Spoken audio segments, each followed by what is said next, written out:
Welcome back students in second part of today's lecture. So here we will find out the position of a point object with respect to various axes. So here in front of you this is x-axis, here y-axis and here z-axis is there. Okay. Now here is one point P. Okay, one more thing I want to tell you that x-axis and y-axis they both are on the plane.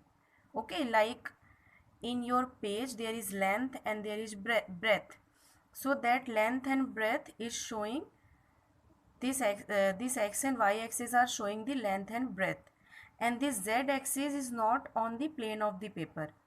You can imagine one line which is coming out from the paper, okay, which is coming out vertically upward like this. You can imagine, okay, like this pen is standing here, so z axis is like this, so it will tell us about the height of the object. Okay, so suppose this is object P whose position we have to find out. So we will see that whether the object is lying on the plane or it is anywhere in the air. Okay, if it is on plane, so there is no need of z axis, only x and y, two axes are enough to tell its position.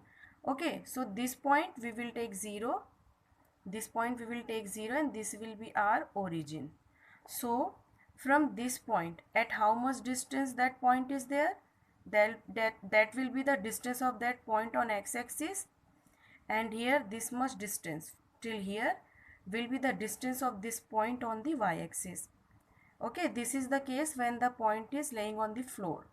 If suppose this is not placed on the floor but flying on the sky, okay, like you can imagine a bird which is flying and now it has stopped somewhere. Okay, you simply just imagine that it is happening. So you can also imagine one condition in which you throw a ball and at a particular point, okay, suppose you have thrown a ball from here and the ball follows this path and went somewhere else. So when the ball was here, what was the position of ball? Okay, the ball was in the air that time, that means at a particular height from the floor. So this is the distance of ball in x-axis, this is the distance of ball in y-axis, and this will be the distance of that ball in z-axis. That means the height of the ball. Is it clear, students?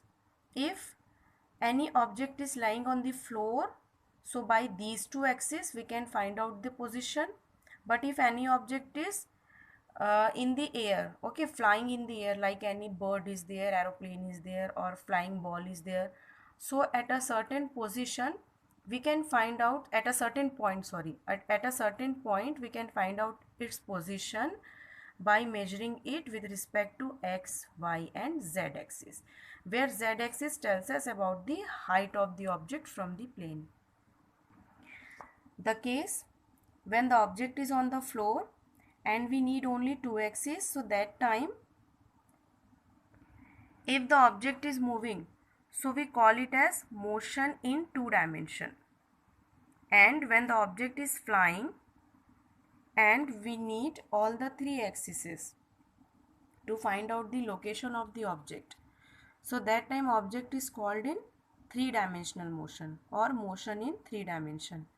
Okay, but here what is the name of this chapter? It is motion in straight line. So here we will imagine that one object is here and that object is moving in a straight line. Okay, so when the object is moving in a straight line, we don't need y-axis and z-axis. Only x-axis is enough. Okay, because suppose when object is here and if it is only moving in a straight line, so here the object is initially suppose here, then here, then here, then here, then here. So here you can see the object is changing its position with respect to x-axis only, not with respect to y-axis. At y-axis, here its position is 0, here also 0, here also 0. With respect to z-axis also its position is 0, 0, 0. it is changing its position with respect to x-axis only.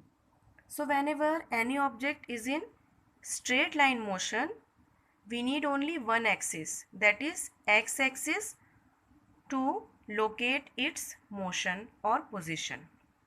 So that time the motion is called as one dimensional motion. Okay, so here in this chapter we are going to study about the motion in one dimension. So let us quickly see what is motion. Okay, so suppose here is one point P, okay, whose distance in y-axis is this much, in x-axis is this much, in z-axis is this much.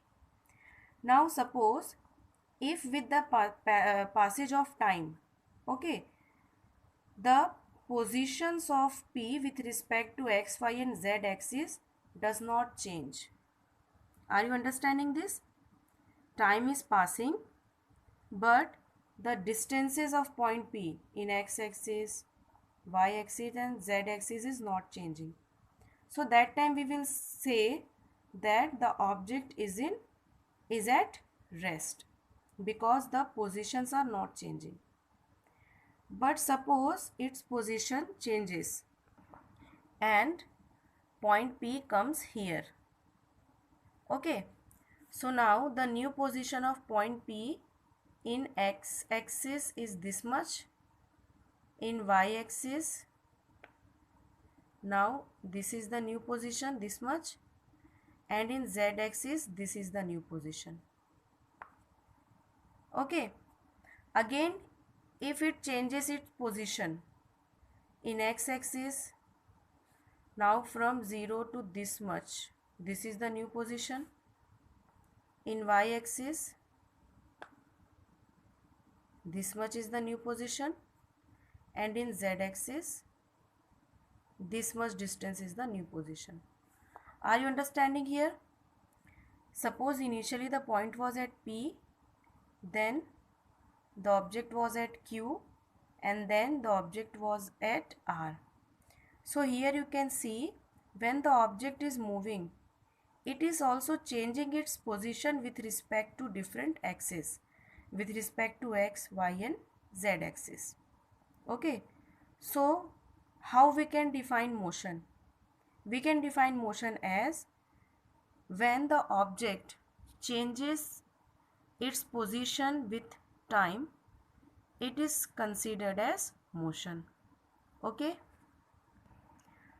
now I think you have understood the terms point object, position, rest and motion very clearly. Now let's discuss distance and displacement.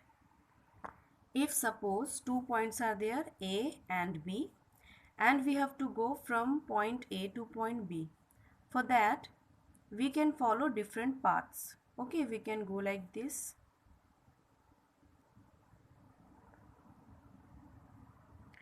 We can go like this. Okay, or we can follow any other path like this. So whatever path we are traveling to move from A to B, the distance of that path, the total length of that path is called as distance. Okay, the actual length of the path traveled is called the distance. What is displacement? The shortest distance between any two points is called the displacement. When we have to travel the shortest distance, it is the straight line motion. Okay, when we travel in a straight line, this is the shortest distance between any two points, and this shortest distance is called as displacement. Okay, so here we have a rough idea about the terms distance and displacement. Distance means the length of path traveled, and displacement means the shortest length of path traveled. Okay, And one more definition can be given for displacement. It is the shortest distance between any 2 points. Okay, distance depends on path. Displacement is independent of path. It does not depend on path. It only depends between the distance between the 2 points.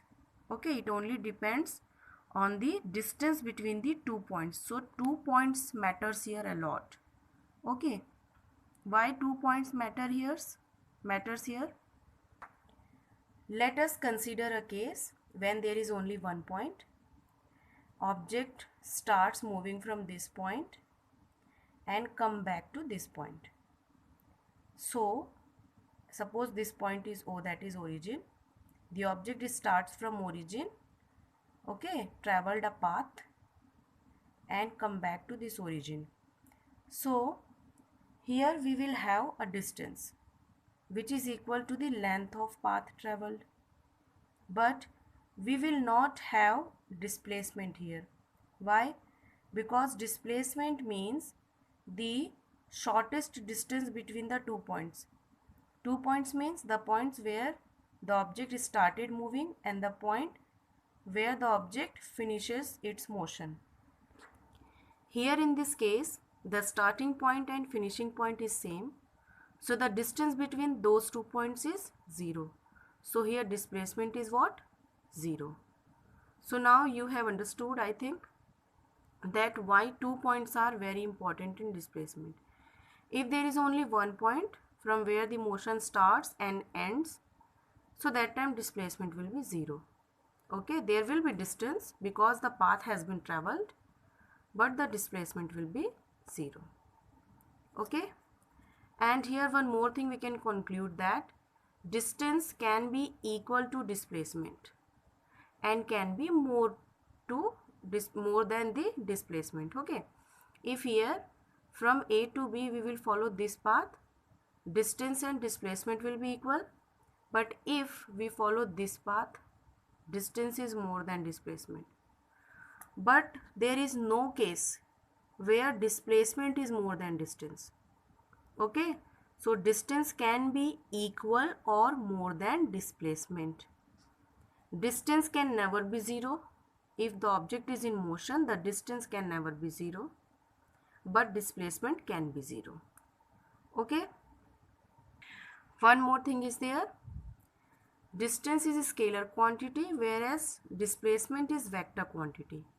That means when an object is moving from A to B and B to A, both, when we have to find out the distance, we will add both the path traveled. Okay, suppose the object moves from A to B and the distance is 10 km. Distance is 10 km. So when the object is moving from A to B, we will take it as 10 km. When the object is moving from B to A, we will again take the distance as 10 km. But when we have to find out the displacement, so that time what happen? From A to B we will take 10 km, but from B to A we will take as minus 10 km. That means in changing the direction of motion, the displacement's direction also changes.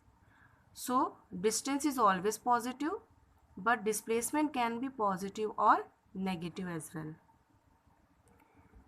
It depends on the direction of motion. So here we have one table. You can pause the video and see that whatever thing I have explained you, that is written in this table. So this is it for today's lecture. We will meet in next lecture. Till then, goodbye, take care and do some productive work. And the very important thing, be healthy, be safe.